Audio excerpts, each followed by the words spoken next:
HARK, we are here. It is time for yet another episode of Regroup Phase. We actually have less previews to talk about this week because I'm not covering 2 weeks worth of an insane amount of previews, but we do have more organized play program stuff to talk about. So we have an FFG stream that goes over the planetary qualifier prize kits, which do have their own separate individual issues. We'll go over those later. And then we have a bunch of previews, including creator previews, leader previews, FFG previews. So y'all are here for the discussion of previews. Let's get started with that. Our first preview comes by way of FFG Socials, link in the description below. We got another Jedi, one of my favorite episode 1 / prequel trilogy Jedi. It's Kit Fisto, the Smiling Jedi. 6 cost aggression ground units, 7 power, 6 health, Force Jedi Republic. He's got Saboteur and Coordinate on attack. You may deal 3 damage to a ground unit. This is a rare number 165 out of 257 in TWI. We've got another non-heroism aspected Jedi. It's kind of strange, but it is what it is. A 7/6 for 6 with Saboteur is actually pretty good. The Coordinate seems actually appropriately accosted because for 6 cost, you're getting a 7/6 that does something else besides its Coordinate ability. And if you get the Coordinate by playing a couple tokens or whatever, you get the ability to deal 3 damage to a ground unit. So you can clear 1 unit, you can Saboteur another unit or your opponent's base, and Kit Fisto gets to do some cool stuff. Being a rare, he's probably going to see more play, especially if aggression ends up having a lot of Jedi that it can play in its build already. We'll have to see as we continue moving forward. We do know we have an Anakin, which is aggression in heroism, but you're probably going to play most of your Jedi in heroism anyway. Obviously combos with ECL as any 6 cost or less card does, but this does something interesting that if you already have the units on the board, you can clear multiple things utilizing Kit Fisto and saboteuring shields off one of your opponent's units, or just bypassing a Sentinel if you need to kill another problematic unit, and then use the 3 damage from the on attack in order to be able to clear another unit or deal damage into something that you're going to try to take out. Like obviously Kit Fisto can't take out a reinforcement walker by himself, but if you're able to coordinate, the coordinate ability and his attack will do 10 total damage, which will clear that reinforcement walker off the board. Interesting card design. I like that he's only a rare. Should be fun, should be seen, should be decent. Our next preview comes by way of Don't Be Bored. This is an event, and I'm going to be completely honest with you. This is an event that makes me very angry. This is Bloodsport, a 3 cost aggression fringe event. Deal 2 damage to each ground unit, very basic effect. This is an uncommon, number 173 out of 257 in TWI. We've got the artwork here of the Trinaki Arena, if I remember correctly. I'm sure that's not how it's pronounced. My apologies. You can actually see all the creatures in their pairings. Obi-Wan versus the Akle, Anakin versus the Reek, and Padme versus the Nexu. Interesting art here, very cool, very representative of what it is. 2 damage to each ground unit, I think effectively neuters most, if not all, of the token strategies. There is another card that we'll see later on that helps protect against this a tiny bit, but ultimately Bloodsport basically says, do not play clones, do not play battle droids unless you're ready to exploit them effectively the same round you deploy them. I was really hopeful that we're going to see a lot of cool things with clones. I've pretty much seen only cool things with battle droids, some cool things with clones, and a lot of counters to the token strategy. And I understand that the idea is that you create a new powerful strategy and you create a counter to that strategy so that way people don't all get blown out every single time. But with cards like Snoke and Bombing Run already existing in the game, I don't think this is a card that should have been necessary to play, because it is an uncommon. So this isn't a limited counterplay. If it was common, we could say it was a limited counterplay card, but because it's uncommon, you're not going to see it as often. And pretty much if you see this, you take it because it will help you defeat your opponent's strategy almost regardless of what it is. And there's already a lot of units in the game that are 2 health that do some interesting stuff that are basically negated by the fact that this thing says, nah, goodbye everything. And it is a personal frustration for me to see stuff like this after being hyped up for something that I've been looking forward to for a long time. Battle droids, I think, are still going to be okay because you can deploy a couple of droids and potentially before your opponent uses this or try to work around this, they activate this first, you get your droids, then you exploit. There's a lot of cool exploitation tools that battle droids and separatists can use, whereas the clones and other Republic strategies rely on coordinate, which means keeping your units on the board, and Bloodsport says, no, you don't get units. You don't get to do the strategy that you're supposed to do. And that genuinely is not fun.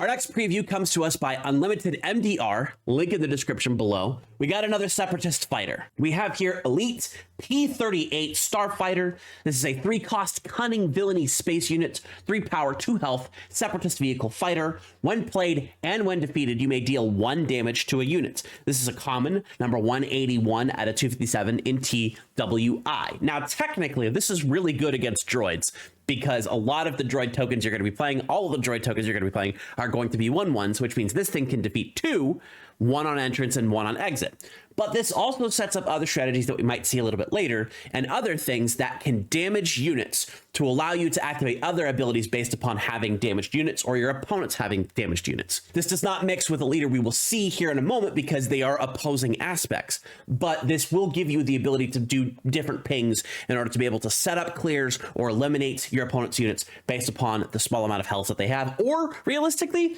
3-cost shield pinger that gives you a 3/2 in space, and that is not terrible. Our first leader of the week is a banger of a leader. He's technically a good stuff style leader, but I think that makes sense given the type of character that this is. We're going to check out Mace Windu, the Pod Form Master, an aggression, heroism, force, Jedi, Republic leader. His ability is an action. For 1 cost and exhausting a leader, you can deal 1 damage to a damaged enemy unit. Then if it has 5 or more damage on it, you can deal 1 damage to it. He flips on 7 into a 5/8, so he's got Vader stats, Vader Hunter stats. This is a rare, so we actually haven't seen our common heroism aggression leader yet, which is interesting. Rare, number 13 out of 257 in TWI. Flipping over to his unit side, that's not his unit side. We have here 758 Force Jedi Republic. When deployed, deal 2 damage to each damaged enemy unit. So Mace Windu ideally is kind of your match to Vader, where instead of trying to do it based upon playing villainy cards, you're trying to do it based upon your opponents having damaged units already. So this is actually very good against Wookiees, especially if you can use those 2 points of damage to finish a Wookiee off that already has some damage on it. Or you can use it against the things that Han 2 is able to deploy by just pinging them off the board. A lot of those things end up having either 1 health or 2 health left on them, remaining on them. So Mace Windu does some interesting stuff. And then when Mace flips into his unit side, he does do that board wide enemy deal damage to damaged units, which is pretty good. 7 cost flip is pretty expensive. We've seen that Hunter has seen no competitive play. We have seen that Vader does see competitive play, but I think that's on the back more of villainy being a very strong aspect pairing. We'll see if Mace Windu gets any backup in the form of things that he's able to do. I like the leader a lot. I think you're going to stuff this with a bunch of good stuff and you less worrying about Republic or Jedi or Force or Coordinate or anything like that. You're just going to see aggression, heroism, trying to do damage to your opponent's units, utilizing widespread abilities that can deal damage to more than 1 unit on attack or as an ability, and just go ham, slashy, whippy, wappy, slashy, whippy, wappy. Obviously, you've already seen the card, but our next preview comes by way of the Garbage Rollers. Link in the description below. The link is to their article on their website, but also check out the video that they made for it. The link should be in the article itself. You saw what it was. It's an upgrade. Let's just get right to it. We've got Mace Windu's lightsaber, 2-cost aggression heroism upgrade attached to a non-vehicle unit. When played, if attached unit is Mace Windu, draw 2 cards. That's pretty good. +2 power, +2 health. Mace Windu's lightsaber, item weapon lightsaber. This is a rare, number 152 out of 257 in TWI. This meshes with Windu leader. This meshes with Windu units. Does a lot of cool things that you're going to want to be able to do. Giving Windu units more health so that he can continue attacking and clearing units off the board is pretty good. And attaching it to one of your Mace Windus means that you get to draw cards. And as I like to say, drawing cards is pretty much universally always good. 2 cost, decent thing. It's a bonus ability. It is a lightsaber. You can't equip it to anything. 2 cost, 2/2, decent. Equipping it to Windu gets you to draw cards. Fantastic card. I love it. It's only a rare. Easy to get. Bada boomba. Next up, we have our 3rd rare base for Twilight of the Republic. This one's less exciting, but still does do a couple of interesting things. Link to this preview from FFG Socials in the description below. We have here Pau City, 26 health vigilance base. Each leader unit you control gets +0/+1, a rare, number 19 out of 257 in TWI. Obviously, having 2 leaders and twin suns means this gets a lot more effect out of it, and losing 4 health for it isn't actually that big of a deal. Competitively, maybe not, but, and I'm saying this because I think there's actually some viability to this point. Losing 4 health to make it so that your leader, especially early game leader, is not vulnerable immediately to things like force choke or takedown if they're 5 health or less is actually quite good. I think Pau City could see some use in your lower cost leaders that have lower health that are more susceptible to those pieces of removal. Obviously, Rival's Fall clears any unit in the game no matter what it is, right? Except for Lurking TIE Phantom. I think Lurking TIE Phantom is the only thing that's immune to Rival's Fall. But Pau City giving you +1 health, bringing your 5 health leaders to 6 health is going to be something that is, I think, viable for certain decks if they're willing to go into Vigilance to get that goal achieved.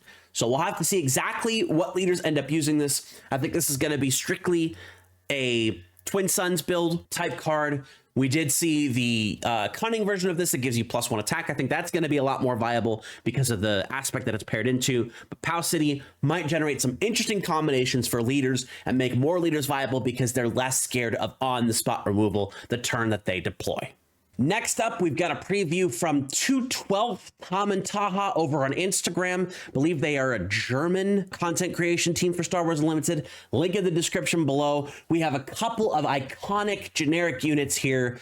Let's check them out. We're going to do both of these together. The first one we have is Phase 1 Clone Trooper. This is a 2-cost heroism ground unit, 3 power, 2 health, Republic Clone Trooper, number 241 out of 257, a common in TWI. The second card we have is Phase 2 Clone Trooper, 3-cost heroism ground unit, 3/2 Republic Clone Trooper, Ambush, number 242 out of 257, a common in TWI. The idea behind these cards is that they are fodder for your drafts and your sealeds, because while I think actually the Phase 1 Clone Trooper is okay at a 3/2 for 2, it's still going to get blasted and destroyed by anything that can deal 2 damage, pretty much no issue. And then the Phase 2 Clone Trooper is a Cloud Runner, Cloud Rider, but 1 cost more with 1 more health. The traits may end up being relevant if you are able to throw the the Admiral Yularen down onto the board, which we will see later. You can get both of them up to being 3/3s because they're heroism units.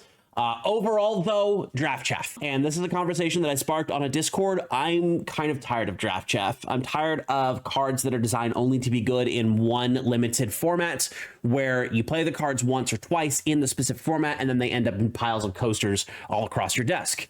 I just cleaned up a lot of my chaff that ends up getting stuck and things from other collections that I've ended up getting a hold of. But realistically, these are going to be your premier Republic clone units that you're going to be drawing off of in your pre-releases, in your sealeds, in your drafts. They're going to be very good because they're going to get their buffs. The 2-cost Phase 1 Clone Trooper, like I said, I think is probably going to be decent, but I don't think either of these see any constructed play because there are just other units that are better. Next up, we've got an upgrade preview courtesy of the Force Unlimited. Link in the description below to that podcast. Go check it out. Fun times had by all. We have here Twice the Pride, a 2-cost double aggression upgrade. When played, deal 2 damage to the attached unit, 4 power increase, 0 health increase. This is an innate upgrade. This is an uncommon, number 155 out of 257 in TWI. Yes, Twice the Pride, double the fall. This makes you vulnerable to lots of pieces of removal because you are dealing damage to your own unit when played. However, you can play this as a 2-cost damage thing to one of your opponent's units because it deals damage to them. That's fantastic. As a double aggression upgrade, I think this is probably going to be something that gets attached to a leader that's not afraid to be killed, so that way you can punch in for damage the turn it flips, deploys, whatever you want to call it, to be able to get that big attack off. Twice the Pride it's just an interesting gamble. It should have been a gamble event, not necessarily an innate event or upgrade, but I think that this is going to see some fun, funky plays in rounds where your opponent is already all tapped out. You still have some resources available. You still got a unit ready to attack. You can throw Twice the Pride on something, get a big ol' attack in. If it's got Heroic Resolve on it already, you can sacrifice that to Overwhelm to deal a ton of damage to one of your opponent's units and blow up their base, or Heroic Sacrifice, or whatever the case may be. There's a lot of interesting combo potential with Twice the Pride. You just got to make sure your opponent isn't able to respond when it happens, or has a better play available to them than defeating the unit that you put Twice the Pride on. Next up, Xander's FFG stream preview that he always likes to put in streams, gives us something new, something fun during preview season to check out. This is a double vigilance event. should be pretty interesting seeing play. Let's check it out. We have here Equalize, a 3-cost double vigilance tactic event. Give a unit -2/-2 for this phase. Then, if you control fewer units than that unit's controller, give another unit -2/-2 for this phase. This is a rare, number 55 out of 257 in TWI. We've got cool art here of Sabine using the Duchess to be able to disable Tiber Saxon. I thought this was Gar for a minute, but I forgot that Tiber was the first Saxon that they came up against in Rebels. They ended up defeating Gar Saxon later. And these stormtroopers there with the weapon that she had created. Fun episode, a fun group of episodes. The Heroes of Mandalore episodes in Star Wars Rebels are some of the best, not the best, but some of the best. Equalize here is a very interesting event. I would say as a single vigilance aspect, this is actually very good. As a double vigilance aspect, this is very good in a very specific deck. Double vigilance decks are probably going to end up using this over Make an Opening potentially, because it does potentially allow you to eliminate 2 units instead of 1, rather than healing the base, because you have so many other tools to heal the base in double vigilance. There was some discussion on the subreddit. And props to the people that brought this up. This card actually would have been very fun if it had the Spectre tag. And when I first saw that, my mind exploded, because absolutely 100% correct. If this was a Spectre card, this would give Hera a lot of extra opportunity to be able to use removal in her pool without having to worry about which secondary aspect she's going to build into her deck, because she's already command, she's already heroism. So you're looking for your second style aspect. Is it going to be, you're going to run double command? Are you going to be doing command aggression? Are you going to be doing command cunning? Are you going to be command vigilance? Probably command vigilance, because you do need that removal. But if Equalize was a Spectre event, this would allow you to actually play it for 3 regardless of what other cards are in your deck. And I think that design space is incredible, because this is already balanced around being a double vigilance card. Having it be a Spectre card at the Spectre event as well means that it doesn't improve any other deck except for Hera. And because Hera's clearly not dominating the competitive circuits, there's no genuine worry about that deck ended up being overpowered. I think there is some fun design space for making some kooky Spectre style units that would, or even Spectre style events that would allow Hera's build to go up without necessarily giving them direct support, because of the fact that some of these things do different things. This is balanced around double vigilance. I kind of wish that some of these double single aspect cards were a lot stronger, because you have to sacrifice so much to run them without an aspect penalty. We do know that the vigilance event itself is very strong at 6 when it's normally played at 4, and cunning is okay at 6 when it's normally played at 4 for its double aspect, but the other 2 are virtually only ever run, and sometimes not even then, in their own decks. And Equalize is probably going to be another one of those cards that does the same thing. Lots of talk about a rare that's probably not going to see too much play, but if you are running double vigilance, whether it's heroism or villainy, this would be really cool. And maybe in the future, the devs could be like, that actually might be a pretty good idea. Let's check what some of our other cards that match what we're doing, especially if we're bringing in Rebels art with Rebels characters to represent these cards, that might give Hera a tiny bit of a boost before potential long-term changes to the deck show up years after what we're seeing so far. We are getting a new Sabine. Would have been cool to have a new event too. Next up, another FFG Socials preview. This is a card I was talking about that might help against Bloodsport, but you got to be able to play it before your opponent plays their units to be, or their event to be able to clear your board. We have here Admiral Yularen, 3-cost command heroism ground unit. He is advising caution. 2 power, 5 health Republic official. Restore 1. Each other friendly heroism unit gets +0/+1. This is a rare, number 92 out of 257 in TWI. I think Yularen is going to be an absolute 3-of in every Republic deck, because most Republic decks are going to be running heroism. You're going to be running a lot of tokens potentially, because you want to keep those things on the board for coordinate. Yularen plus a token means that your tokens end up being 2 3s instead of 2 2s. If you stick Shock T on the board with Yularen, then your tokens are 3 3s instead of 2 2s, which is fantastic. That does protect you a little bit from the extra damage. You still die to bombing run, still die to that. You don't die immediately to Snoke, which is pretty good. The cost difference obviously is pretty significant there, so you're probably not going to be worried too much about Snoke in the early game, but in the late game, he will crush you. Restore 1 gives you the ability to heal. That's why the Colonel Yularen later on has a healing ability that's not necessarily restore. I like the evolution of cards, or pre-evolution, if you will. devolution of cards that they've got designed in the games based upon characters from different points of time in their careers. Yularen, I think every command heroism deck is probably going to run 3 of this because they're all running a bunch of heroism units, and every deck that runs the clone troop tokens is also probably going to want to run this if it's in their aspect pairing. I like this card a lot. I think it's going to be really good. It's going to be fun seeing play. There you go. Our second leader of the week is a leader that I speculated we might see in this set, and the character's cool. We have here Jango Fett, Concealing the Conspiracy. This is a common cunning villainy leader, underworld bounty hunter traits. When a friendly unit deals damage to an enemy unit, you may exhaust this leader. If you do, exhaust that enemy unit. As an epic action on 5, he can flip into a 3/7. This is number 16 at a 257 in TWI. Jango Fett on his unit side is 5/3/7 underworld bounty hunter. When a friendly unit deals damage to an enemy unit, you may exhaust that unit. Jango Fett shooting things down. Whenever any of your units are dealing damage to opposing units on the unit side, you get to exhaust them. So a combination with Overwhelming Barrage is really good. It means that you're going to exhaust a large amount of units. On the leader side, if you manage to attack something and don't kill it, for whatever reason, whether you're trying to just eliminate a shield or you just need to make sure that it doesn't attack and you're ramming something low cost into it, you can exhaust it with the Jango Fett ability. You can tell by the way that I'm talking about this, that this is a very underwhelming leader, like a very underwhelming leader.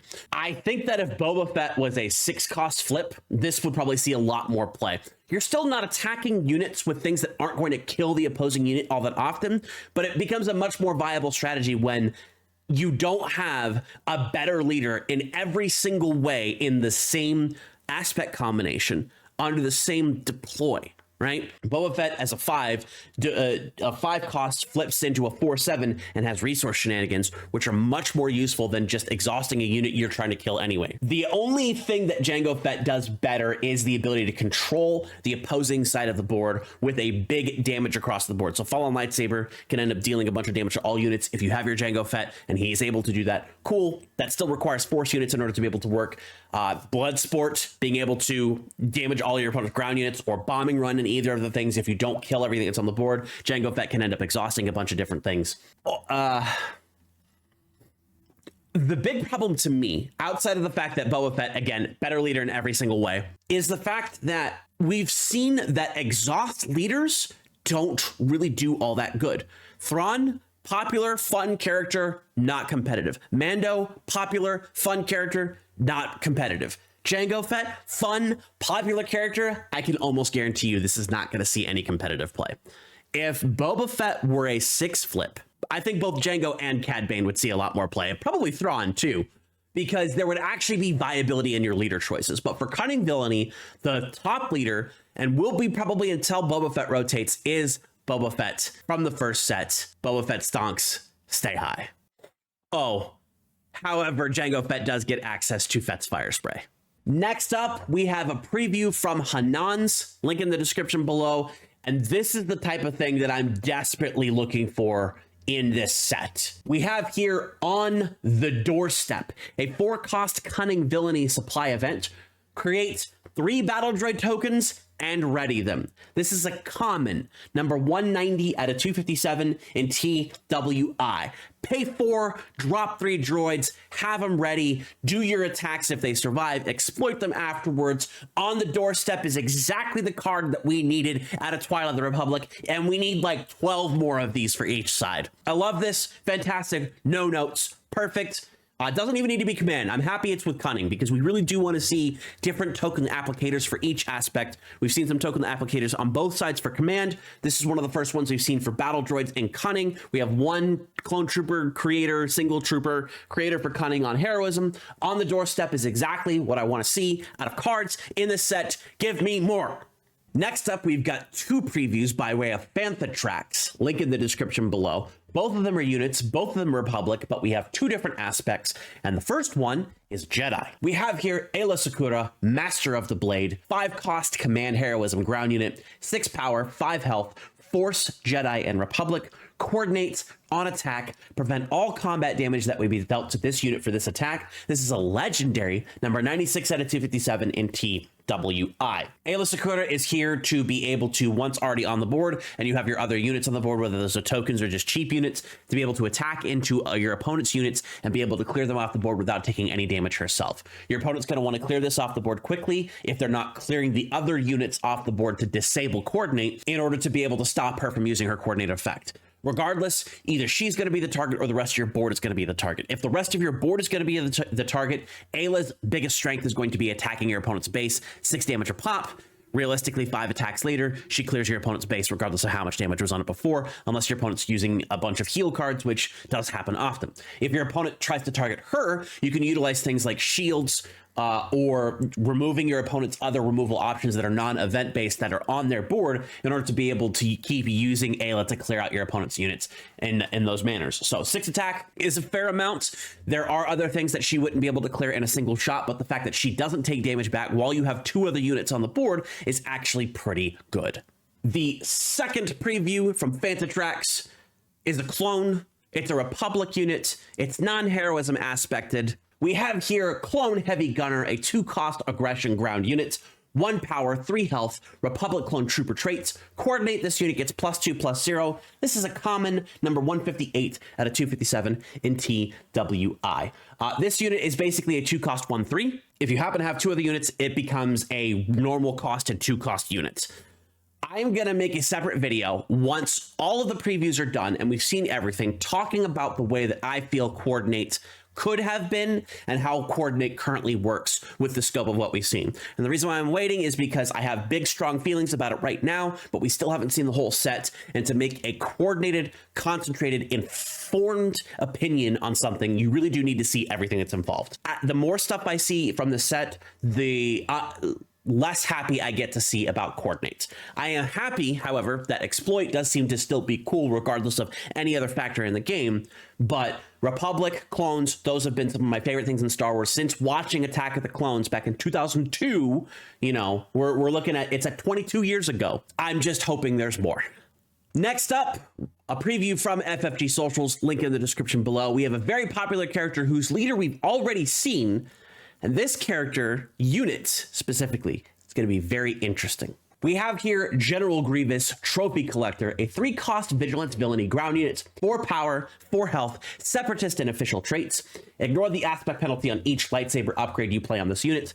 On attack, if this unit has 4 or more lightsaber upgrades attached to him, defeat 4 enemy units.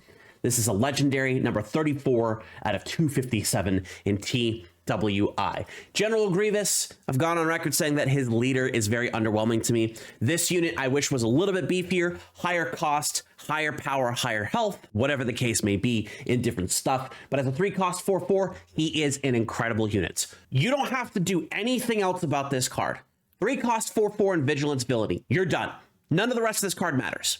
The reason why is, while yes, you do get to ignore the aspect penalty on lightsabers, the on attack is going to be so insanely difficult to get. Regardless of any other circumstances, unless you have stuff that plays upgrades for free, it's effectively a puzzle with obtuse loops that you'll never see, I think, ever. I think if somebody gets 4 lightsabers attached to this and is able to attack their opponent either let them do it, or the person who played this and did that was basically already winning and just playing with their food, right? Somebody did make an edit where they cleared the text, and honestly, Grievous is still just as good a card as a 3-cost 4/4 in Vigilance Villainy with and without the text. This card could be blank text, and it's the same thing and going to get the same use. You're going to see a lot of this in Vigilance Villainy decks because it is a very good cost. The only other 4/4s that we have for 3 have downsides, whether that's deploying tokens or has a bounty that ends up hurting you more than the card you would play itself. So we'll have to see how good this ends up seeing. I think it's going to see a lot of play. I think as a generic 3-cost villainy unit, just playing it with Vader can end up being a really good boon to a deck that wants it. It's got relevant keywords, Separatist and official. It turns on the Emperor's Royal Guard into its Sentinel, and then as a Separatist, it does cool Separatist things. You could exploit this for 1. Throw a token and then pay 1 with the exploit from Dooku's leader side, and boom, General Grievous comes down. This is a good card and not really a General Grievous. But it will be interesting and fun to see General Grievous on the board, even if you're never going to see him with 4 lightsabers at once. Next up is my preview. I previewed Synchronized Strike. Go check that video out. We're not going to, per usual, we're not going to talk about it here because I talked about it there, and doubling up is kind of dumb. Next up, we have a preview from iRebel Gaming. Link in the description below. This was a card preview and an interview with Danny Schaefer. Go check that out. Both of those things in that single video. This is a Vigilance card that goes a really long way with one of the previous previews we talked about. And it does something interesting for that specific unit. We have here a fine addition, a 0-cost Vigilance Villainy Supply event. If an enemy unit was defeated this phase, play an upgrade from your hand or from any player's discard pile, ignoring its aspect penalty. This is a rare, number 40 out of 257 in TWI. So very narrowly, the idea of this card is to allow your Grievous to be able to pick additional lightsabers onto him in order to be able to use this effect, because you want 4 total lightsabers. This doesn't reduce the cost of the lightsabers that are going on to Grievous because he already ignores the aspect penalty. This allows you to play them from different places than you would otherwise, after you've already defeated an enemy unit that phase. So you potentially could use Grievous to defeat a unit or anything else to defeat a unit, use another event, whatever, so on and so forth. You activate a fine addition, and this allows you to pull an upgrade, any upgrade, from 3 different places: your hand, your opponent's discard pile, or your discard pile. So if you've lost a previous lightsaber, you could pick it up there. If your opponent has a lightsaber in their discard pile, you could pull it from there. Or if you have one in your hand, you can put it onto Grievous there. More broadly speaking, however, this is actually any upgrade from any of those 3 places, and they all ignore the aspect penalty, not just lightsabers. So theoretically, if you defeated your opponent's Sabine, who had a dark saber, you could play a fine addition in order to be able to play the dark saber from your opponent's discard pile onto any of your units, and you ignore the aspect penalty. You just pay the 4. Reminder, this does not say you play it for free, so you must pay the cost of any upgrade you put onto it, and that is what ends up making this a interestingly thematic card, but not necessarily a good one. If you know your opponent has a couple of low cost upgrades you can get some extra use out of, let's say Snapshot Reflexes is a pretty good one because that still does multiple things in a specific action, or something that drops an extra shield on your stuff, or you need to pick up your own upgrade from the discard pile as Vigilance Villainy, that could be pretty interesting. Bosk with bounties, Gar Saxon with any of the upgrades to get the additional power. There's some interesting play lines with a fine addition, but overall, I don't think this is a card that's going to see major play in competitive meta decks, unlike Grievous, who, while his effects are basically blank, his stats to cost ratio are absolutely insane. So jump out there, throw this into your Grievous decks to be able to maybe get that lightsaber bonus off of, but realistically, this will just be a fun deck, fun card inclusion. On September 18th, FFG brought to us an FFG live stream specifically talking about the Planetary Qualifier kit, what its contents were, what their goals were with it. Please go watch this video. Alicia and Corey do a really good job of talking about specific situation, as well as Xander, because Xander's always there, because he's always been there. If you understand that joke, congratulations, you're cool. We're gonna go over the contents of the kit, what specifically is associated with each placement, kind of similar to how the store championships, store showdowns, whatever they were called, end up being. And we'll go over a couple of things observations that I've made based upon viability of the kit itself. I have no opinion on these whatsoever personally, except for like a couple of different things. I did not enter into the Planetary Qualifier, mainly because I originally intended to do that with the This Is the Way series, and that ended up not working out very well. I'll have a follow-up video about that coming out at some point in time. But let's go over what the kit contains. Starting off with the Champion Mat. The idea behind this is that the person who wins the Planetary Qualifier overall gets this mat. Eventually down the line, they'll also get their Day 2 invites for the event of Worlds, utilizing their Planetary Qualifier win. Right now, I think it's just points into Day 2. This might actually still give the Day 2 win. I don't remember if they confirmed that or not. But since Worlds is open in general, regardless of what the case may be, yada, yada, blah. You guys know the deal. Anyway, this is key art that we've seen before, although it does add Forlom into the picture. There have been a lot of people complaining about the quality of this mat. I think it looks pretty good. The art style is inconsistent between images. That might be my one problem. If this was a playmat design that was specifically designed to be a playmat rather than key art for images on websites for the set, that probably would have been a better decision. If you think that's the case, let them know on Twitter. Politely let them know that you think that a commissioned art piece specifically for the playmat would be a good idea, because that's what I think would be a good idea. Regardless, there's only going to be 40 of these for set 2. It'll be a high valued mat. So if you win your local PQ and you don't want this match, make sure the person who buys it from you spends a lot of money on it. Don't undercut yourself, because this will be valuable. This is actually going to be rarer than my celebration mat that I had, because there was like 50 of those, and there's only going to be 40 of these. So good note. Anyway, our participation prize is going to be Legal Authority, a newer art stylized similar to the Organized Play Program pack. Now, the kit specifically states that there are 64 of these. Why is that a problem? Well, because the PQs were listed as 128 player events. I distinctly remember that there was going to be a larger amount of PQs available to the world as a whole, rather than the 40 that we got. It's like 20 in the States and 20 in Europe, or whatever the spread specifically may be. So I believe that their original plan was to limit the PQs to 64 players so that we had the participation for every person involved. And because they didn't get as many PQs out the door as they thought they were going to, they ended up not being able to make the change in time to give the player kits 128 of these for the amount of people that are going to be out there. So theoretically, you could play and not necessarily get this. Although the other problem I think here is that Legal Authority is not a card that I think a lot of people are super excited about. Capture has notably not been a very good strategy in competitive play, regardless of what the developers said that the Capture deck was toxic in playtesting. It has turned out that is not the case in real life in the actual gameplay of Set 2 as it pertains to the wider public as they play their decks and their games. So I think that they thought this was going to be a more valuable card than it was, and they ended up not realizing that Legal Authority is not a very good card.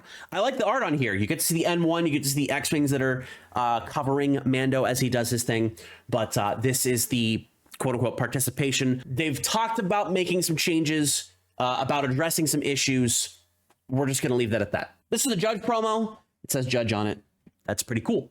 You get a Judge version of the participation version of the Legal Authority. I believe 4 of these come in the pack, so a Judge could have a playset, or 2 judges could have 2 copies each, or 4 judges could have 1 copy each, combination thereof, right? It's got that surge foiling that a lot of people like on the Judge cards. They're pretty neat. Self-explanatory, right? Our top 16, top 8, top 4, top 2, and first place will all get a Dr. Evazan unit. You can see champion. It's going to be very similar to the store showdown versions of these cards, where it'll say champion, finalist, top 4, top 8, top 16, and you get a Dr. Evazan. Again, same thing as Legal Authority. I feel that the people who were in charge of selecting these cards felt that Dr. Evazan was going to be a much better card than he turned out to be. Obviously, I knew right off the bat that he was not going to be very good. He sees very little play in competitive environments. I think there's a couple of Boba Fett decks that try to bounce him with McClunky, or New Adventure, so on and so forth. But ultimately, Evazan has not proven to be a viable card. And obviously, because this is a rare compared to the Mace Windu, which was a legendary, I think a lot of people are frustrated that we didn't get a higher value card when it came to something like this. If this was Maul, nobody would have complained.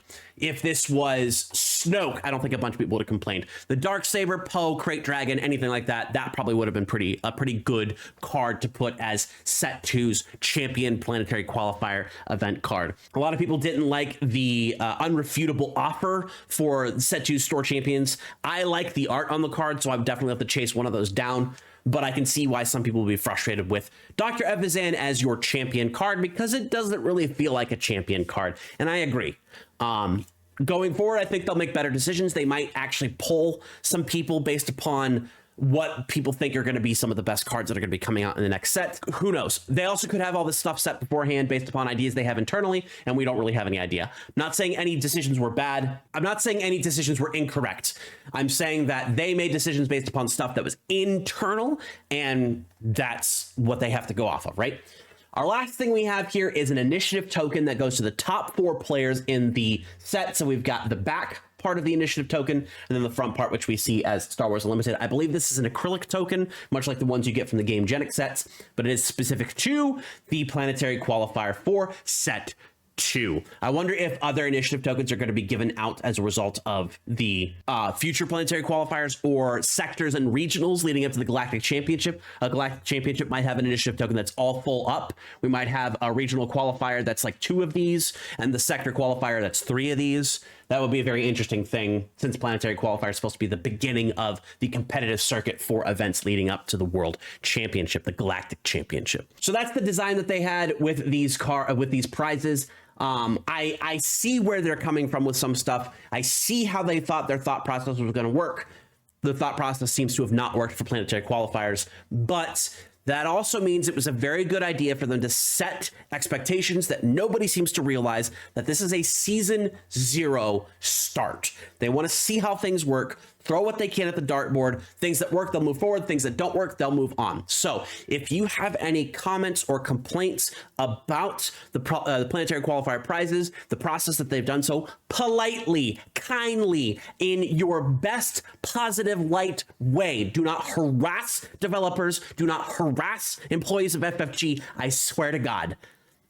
Politely comment on their Twitter account. Do it once. Make a comment on the video specifically about the planetary qualifier. Do it in a nice way, because the negative vitriol is out of hand. It's ridiculous. It's not fair to the people that work for the company that you don't like what they do. That's not necessarily their problem, especially while they're trying to do things that are cool for the public as a whole, the community that plays this game. And I know that Star Wars fans are some of the most ridiculous people out there when it comes to expressing their opinions. Please, please, these are real people. It's not a faceless person on the internet that you can yell at and say nasty things about. I'm a real person on the internet. I'm a real person in real life. You can see my face. I don't hide behind any BS, right? Be nice.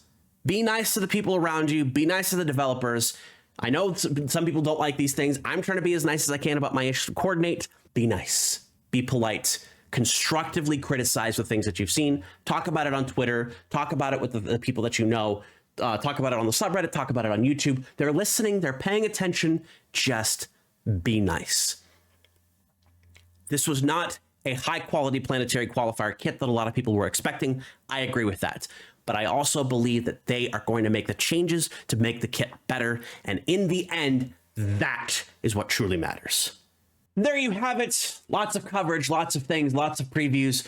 Talked a little bit heavily about some specific previews: Equalize, Bloodsport, Clone Heavy Gunner, a couple of different things that are about those. On the Doorstep, I talked very shortly, but I had very strong feelings about that in a good way. This set is making me very conflicted. I'm not going to hide the truth from y'all. I am hyped for some aspects. I think the exploit stuff is pretty cool. I like seeing all the clones, even if I'm currently thinking they're not necessarily going to be viable. There's a couple of little different design decisions that date back some to set 1, some to this specific set, Jango and Equalize respectively. There's just a couple of different things that are definitely bothering me as it comes to Twilight of the Republic, but hopefully the completion of the set means that we'll see a bigger picture. Big overreactions, that's sometimes what we do here at RybackStun. Those are the different things that we have. We talked about the planetary qualifier prizing. I think the future is ever evolving when it comes to stuff like that. They've already mentioned specifically that they're going to be changing, making some adjustments to stuff and addressing the issues in the future that everybody's basically seen as a result of that stream. So I trust that FFG knows what they're going to be doing with the OP program. I trust both Alicia and Corey to handle that in the way that seems best for the population. They've been making changes that they've been going through. We've already seen them directly make changes, specifically things that people like. So I trust the two of them to do the right thing moving forward and making everybody happy when it comes to, not everybody, but the most amount of people and the people that matter happy moving forward. So that's all we got. Remember to like and comment on this video. Let me know what your favorite preview is, what your favorite overreaction of mine is. Remember to subscribe to this Star Wars Unlimited YouTube channel for all of your Star Wars Unlimited needs. We're back on our regular schedule. Lots of cool things happening with previews. I'm trying to get a couple of other videos tied together. I did talk about that coordinate video that will probably be coming out before the aspect reviews. As I do them down the line, I'm going to try to get those done as quickly as possible. I should probably pre-set some of those. Not the point. Anyway, that's it. We're done. Thank you for joining me. I appreciate each and every one of you. And with that, we'll see you in the stars.